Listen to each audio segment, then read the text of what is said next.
Halo semuanya, perkenalkan nama saya Marcella Ratadiwati, bisa kalian panggil Marcella. NIM 20 24 160 11 00 10 dari Program Studi Pendidikan Matematika Universitas Muhammadiyah Malang. Nah, kalian tahu nggak di sini aku lagi mau bahas apa? Ada yang bisa nebak nggak? Di sini kakak akan bahas tentang assessment of learning, assessment for learning, dan assessment as learning. Sebelum kita membahas tentang ketiga jenis itu, kita sebaiknya paham dulu apa sih itu assessment. Atau kalian di sini ada yang udah paham apa itu assessment? Nah, kalau misalnya kalian belum hafal, kita pelajarin dulu ya apa itu assessment. Nah, assessment adalah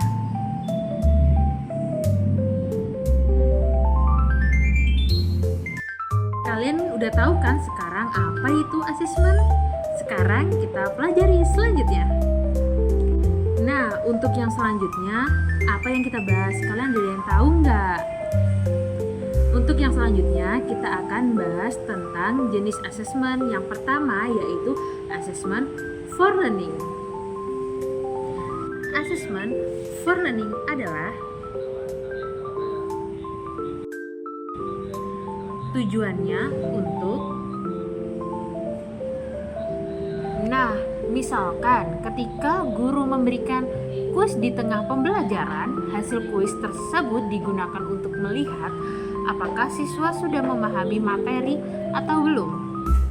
Jika belum, guru bisa mengulanginya kembali atau menjelaskan kembali dengan cara yang berbeda agar siswa tersebut sampai paham apa itu assessment for learning.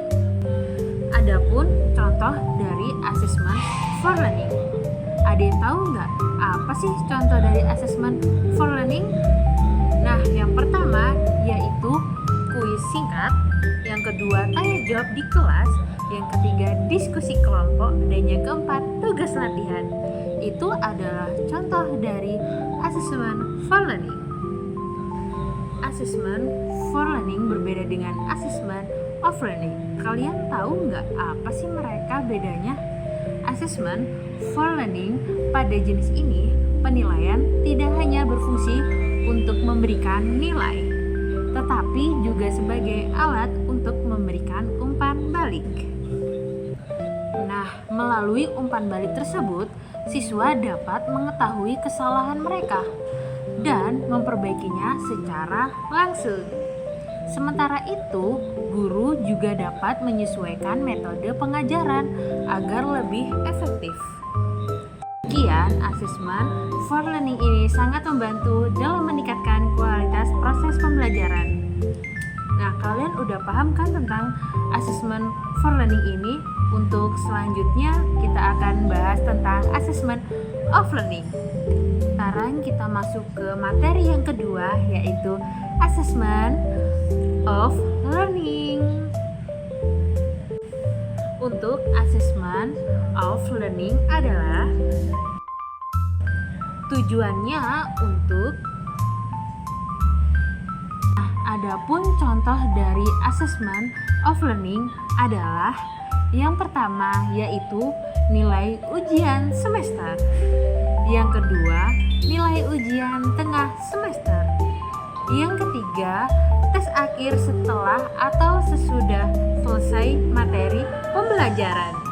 Biasanya assessment of learning ini digunakan untuk memberikan nilai atau menentukan pencapaian siswa, seperti nilai ujian, rapot, dan kelulusan. Nah, tapi kalian tahu nggak assessment of learning itu memiliki keterbatasan? Apa sih keterbatasannya dari assessment of learning? Assessment of learning memiliki keterbatasan karena hanya berfokus pada hasil akhir dan tidak selalu memberikan gambaran proses belajar siswa secara menyeluruh. Nah, sekarang kalian udah belajar tentang assessment of learning kan? Jadi gimana? Kalian udah hafal belum selama dua materi ini? Yang pertama yaitu assessment for learning dan yang kedua yaitu assessment of learning. Kalau misalnya kalian belum paham bisa diulangin lagi ya, atau bisa cari referensi di beberapa buku bacaan. Nah, untuk yang ketiga, sekarang kita akan membahas tentang assessment as learning. Dan assessment as learning ini menjadi assessment ketiga yang kita akan bahas sekaligus menjadi assessment terakhir. Dalam contoh-contoh yang udah diberikan tadi kan salah satunya ada self-assessment. Nah, siswa dapat menilai hasil pekerjaan mereka sendiri. Untuk yang kedua yaitu peer assessment. Nah, untuk peer assessment ini, siswa saling menilai hasil kerja teman mereka. Untuk yang ketiga yaitu jurnal refleksi. Nah, untuk jurnal refleksi ini menuliskan pengalaman belajar mereka, termasuk kesulitannya yang dihadapi dan cara mengatasinya. Nah, melalui proses-proses yang disebutkan tadi di contoh, siswa akan menjadi lebih sadar terhadap proses belajar mereka dan lebih bertanggung jawab atas perkembangan diri mereka sendiri. Selain itu, assessment as learning ini juga membantu siswa mengembangkan kemampuan berpikir kreatif dan kritis. Nah, kalau misalnya kalian udah paham dari ketiga assessment itu, gimana kalau sekarang kita buat bedanya dari ketiga jenis assessment itu? Atau kalian udah tahu apa bedanya dari ketiga jenis itu? Nah, jadi kita akan membahas tentang perbedaan dari ketiga jenis assessment tersebut. Perbedaan dari ketiga assessment tersebut adalah yang pertama yaitu assessment for learning. Nah, assessment for learning ini berfokus pada proses pembelajaran yang sedang berlangsung. Sedangkan assessment of learning adalah berfokus pada akhir pembelajaran. Yang ketiga yaitu assessment as learning. Nah, assessment as learning ini berfokus pada refleksi dan keterlibatan aktif siswa dalam belajar.